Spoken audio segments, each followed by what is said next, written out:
Yan, magandang hapon po. Dumating na po yung order natin na back casing ng Oppo F1s. Ito po yun, order natin. Ngayon, install natin dito sa sira na ginawa natin na sira yung casing. So, subaybayan nyo po ako kung paano po magpalit ng back casing ng Oppo F1s.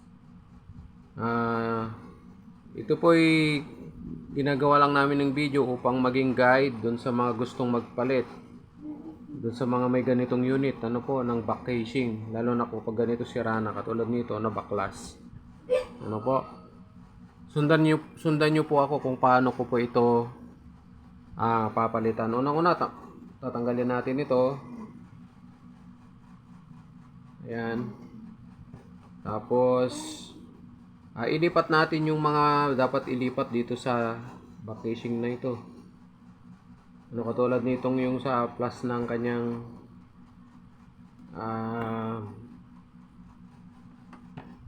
plus, yung reflector ng kanyang plus, tatanggalin po ito. Ayan. Tapos ililipat dito sa bago. Ayan dito. Ito yun. Ayan. Pinakatakip ko rito. Dito po yan. Yung butas na ito. Yung kapag wala kasi yan, open po yan. Tapos, ibalik din po natin yung mga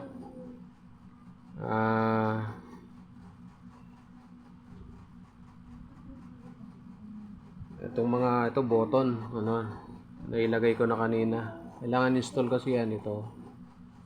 Yung button ng switch at saka switch button ng volume. Ayan. Install natin. Ganyan lang po. Marahan lang po yung para hindi po natin basag yung LCD. Ayan. I-lock lang natin siya. Kasi may lock mga ito eh. Ayan. Ayan.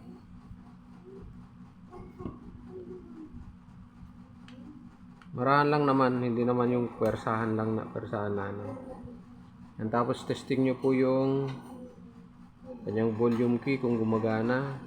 Ayan, functioning, volume down, function, tapos yung power key. Yan, okay naman. Tapos dito mayroon ditong, tanggalin nyo po dito banda sa portion na to.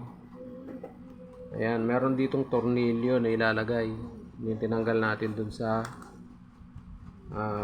luma. Ito po yung tornilyo yan, ibabalik nyo rin. Ito yung nakalagay. Ayan. Tapos dun sa kabila, tatlo lang naman to, itong na to. Apat itong tornilyo na to. Babalik nyo lahat sa kanyang Ayan. Kasi ito. Ayan. Pagkatapos yung makikita yung mga tornilyo, nyo rin po ito. Luma yan. Ito yung bago. Ayan. Ayan. Make sure din po nalagyan nyo ng pandikit po yun. Kasi kailangan nakadikit po yun. Kasi kapag hindi tatanggal po yun. Ibalik natin yung SIM card tray. Ayan. Ayan guys, so okay na. Ganun lang pagpalit ng casing ng Oppo F1s. Ayan. Yan, sure nyo po na gumagana lahat yung kanyang Yan, gumagana. Ayan guys. Kapag ang video na ito ay sa tingin niyo makakatulong, paki-share po yung video at paki-like po, paki-subscribe po ang aking YouTube channel. Salamat po.